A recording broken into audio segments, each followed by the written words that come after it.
আচ্ছা, আজকে আমরা আইবিএস বা ইরিটেবল বাউল সিনড্রোম সম্পর্কে জানব।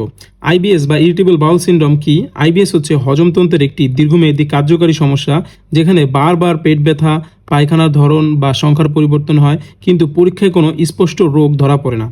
কেন এই আইবিএস হয়? সাধারণত আমাদের বিহেভিয়ারাল এবং সাইকোলজিক্যাল ফ্যাক্টর থাকে। যারা দুশ্চিন্তা, ডিপ্রেশনে ভোগেন তাদের ক্ষেত্রে আইবিএস হতে পারে। দ্বিতীয় হচ্ছে ফিজিওলজিক্যাল, অর্থাৎ গাট ব্রেইনের যে এক্সিস রয়েছে এটা যদি গোলমাল হয় সেক্ষেত্রে আইবিএস হতে পারে। এরপরে লুমিনাল ফ্যাক্টর, যদি আমাদের ইন্টেস্টাইনে ব্যাকটেরিয়ার সংখ্যা অনেক বেশি বৃদ্ধি পায় সেক্ষেত্রেও আমাদের আইবিএস এর মতো সমস্যা এরকম হতে পারে। এখন আমরা জানবো আইবিএস এর ধরন কত প্রকার। আইবিএস এর ধরন 3 প্রকার হয়ে থাকে। যদি কোষ্ঠকাঠিন্য থাকে সেটাকে আমরা আইবিএস সি বলি, যদি ডায়রিয়া থাকে তখন আইবিএস ডি বলি, এবং যদি কারো কোষ্ঠকাঠিন্য এবং ডায়রিয়া দুটাই থাকে তখন তাকে আমরা আইবিএস এম বা মিক্সড বলে থাকি। আইবিএস এর প্রধান লক্ষণগুলো কি কি এইগুলো আমরা এখন জানবো।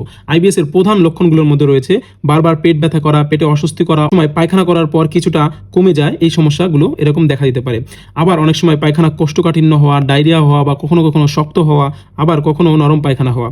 অন্যান্য সমস্যার মধ্যে রয়েছে গ্যাস হতে পারে, পেট ফাঁপা ফাঁপা ভাব হতে পারে, অপূর্ণ মলত্যাগের অনুভূতি হতে পারে। আপনি কিভাবে বুঝবেন আপনি আইবিএস এ আক্রান্ত হয়েছেন? রোম 4 ক্রাইটেরিয়া দিয়ে এটা ডায়াগনোসিস করা যায়।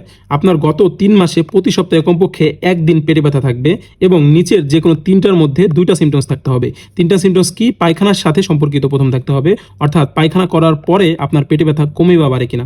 2 নম্বর হচ্ছে পায়খানার ফ্রিকোয়েন্সির পরিবর্তন, আগের চেয়ে বেশি বা কম পায়খানা হচ্ছে কিনা এটা খেয়াল করা।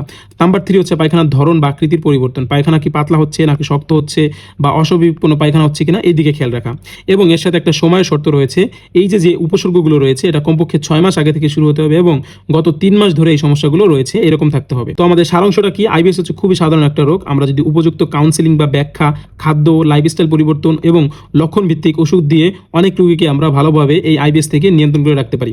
আমরা পরবর্তী ভিডিওতে আমরা আইবিএস সম্পর্কে, আইবিএস এর যে খারাপ লক্ষণ রয়েছে এই সম্পর্কে জানবো এবং আইবিএস এর বিস্তারিত ট্রিটমেন্ট সম্পর্কে জানবো। যদি আপনারা পরবর্তী ভিডিও চান তাহলে আমার এই পেজে ফলো দিয়ে রাখতে পারেন এবং এই ভিডিও সবার সাথে শেয়ার করে দিতে পারেন। ধন্যবাদ।